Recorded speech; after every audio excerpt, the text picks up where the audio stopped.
صل على محمد يا رب صل عليه وآله.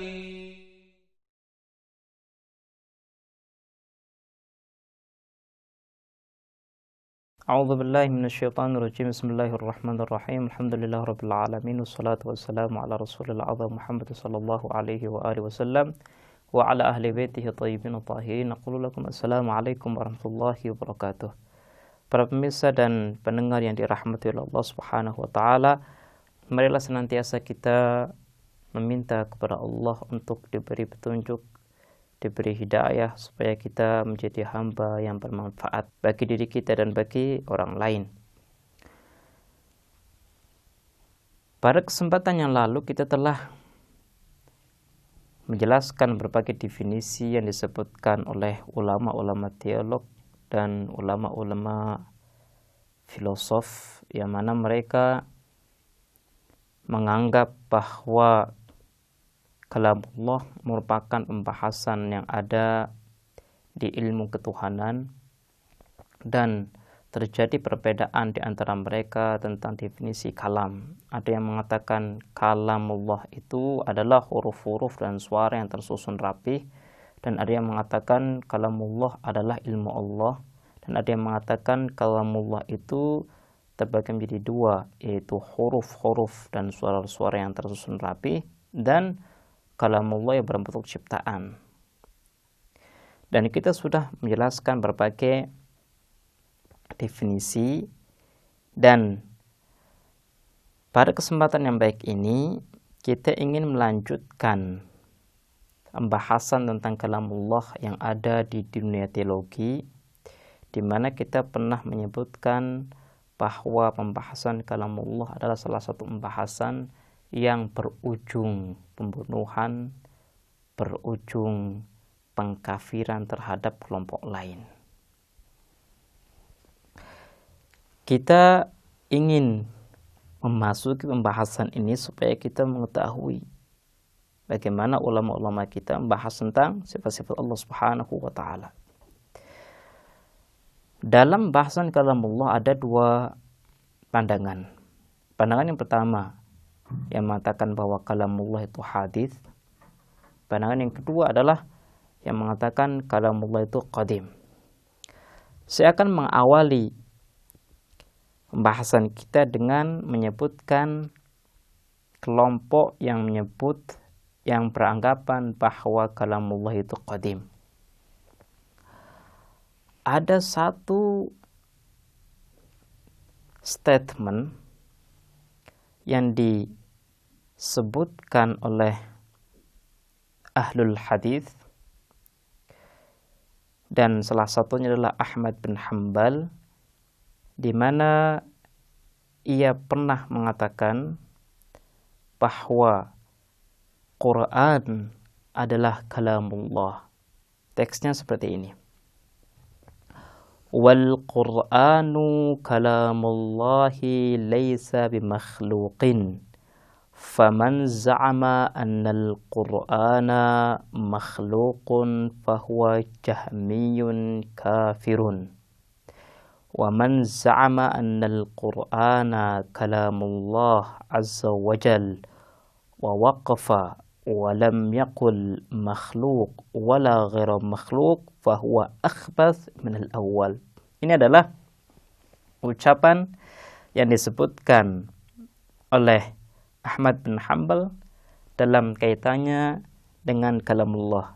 Kata beliau, Quran adalah perkataan Allah, laisa bimakhluqin, bukanlah makhluk. Barang siapa yang menganggap bahwa Al-Quran adalah makhluk, maka ia sudah kafir. Para pemirsa bisa melihat bagaimana Ahmad bin Hanbal berkomentar dan mengkafirkan siapa saja yang beranggapan bahwa kalamullah itu makhluk. Kemudian beliau menuliskan, barang siapa yang beranggapan sesungguhnya Quran adalah kalamullah, kemudian ia berhenti, ia tidak berkata apapun, ia tidak mengatakan Quran itu makhluk atau bukan makhluk. Jadi dia tidak memiliki komentar sama sekali. Kata beliau, bahwa akhbath minal awal. Orang seperti ini lebih buruk daripada yang pertama. Kalau yang pertama jelas, artinya dia memiliki pendapat yang jelas. Lah kalau yang kedua ini orang yang bingung, orang yang tidak bisa memutuskan sikap. Orang seperti ini kata beliau adalah orang yang lebih buruk daripada yang pertama. Para pemirsa bisa melihat bagaimana komentar Ahmad bin Hanbal, salah satu ahlul hadis, terkait dengan kalamullah. Kemudian ada komentar yang berseberangan dengan komentar Ahmad bin Hanbal.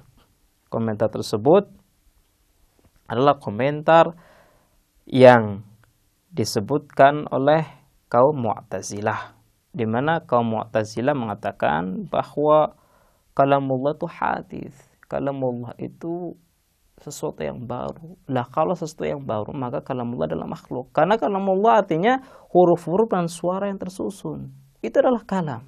Lah bagaimana mungkin huruf dan suara ini kita sandangkan kepada Allah, kita masukkan ke dalam zat Allah sehingga kita katakan bahwa kalamullah adalah qadim? Hal ini tidak akan mungkin.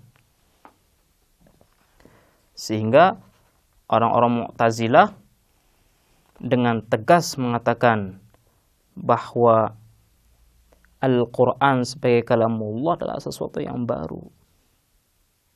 Saya akan sebutkan salah satu komentar yang disebutkan oleh Al-Qadhi Abdul Jabbar yang mengatakan amma madhhabuna fi dhalik, yaitu pendapat kami tentang kalamullah, annal qur'ana kalamullahi ta'ala wa wahyuh wa huwa makhluqun muhdathun anzalahu Allahu ala nabiyhi liyakuna alaman wa dalan ala nubuwwatihi. Jadi kata Al-Qadhi Abdul Jabbar, Quran itu adalah makhluk, sesuatu yang baru. Quran itu diturunkan oleh Allah sebagai alamat, sebagai bukti tentang kenabian Rasulullah Shallallahu Alaihi Wasallam. Ketika kenabian Rasul adalah sesuatu yang baru, karena menurut sejarah Rasul itu diangkat sebagai nabi umur 40 tahun. Dan Al-Quran turun itu ketika Rasulullah menjadi nabi. Artinya Al-Quran baru dibuat setelah nabi itu diangkat sebagai nabi, sebagai utusan Allah Subhanahu wa taala. Makanya Al-Qadhi Abdul Jabbar mengatakan bahwa Al-Quran itu sesuatu yang baru, sebelumnya tidak ada. Karena makhluk itu membutuhkan Al-Quran, membutuhkan petunjuk, membutuhkan hidayah yang selalu ada di tangan mereka, makanya Allah Subhanahu wa taala menurunkan kitab samawi, kitab suci untuk memberikan hidayah kepada mereka. Ini namanya Al-Quran, ini namanya kalamullah. Lah kalau kalam itu seperti ini, maka kalam adalah sesuatu yang baru, tidak seperti apa yang disampaikan oleh Ahmad bin Hanbal. Ini adalah kata Al-Qadhi Abdul Jabbar. Kalau kita kembali kepada bahasan kita tentang hakikat daripada kalam, maka kita bisa menganalisa persoalan kalamullah apakah hadis atau qadim. Kita bisa mengatakan begini. Ya namanya kalamullah itu adalah sesuatu yang menjadi sarana untuk menunjukkan, memberitahukan tentang apa yang ada dalam diri Allah Subhanahu wa taala. Kalau seandainya ini merupakan wasilah, maka ini merupakan sesuatu yang baru, ciptaan Allah Subhanahu wa taala. Lah kalau sudah ciptaan maka makhluk. Makanya sebelum kita mengomentari apakah Al-Quran itu qadim atau hadis, kita harus perjelas apa arti daripada kalam. Dan arti daripada kalam adalah suatu wasilah yang bisa menunjukkan apa yang ada pada diri Allah Subhanahu wa taala. Sehingga apa yang disebutkan oleh kaum filosof adalah sesuatu yang benar. Baiklah, insyaallah kita akan melanjutkan bahasan kita tentang ma'rifatullah di kesempatan yang lain. Kita akhiri, wassalamualaikum warahmatullahi wabarakatuh.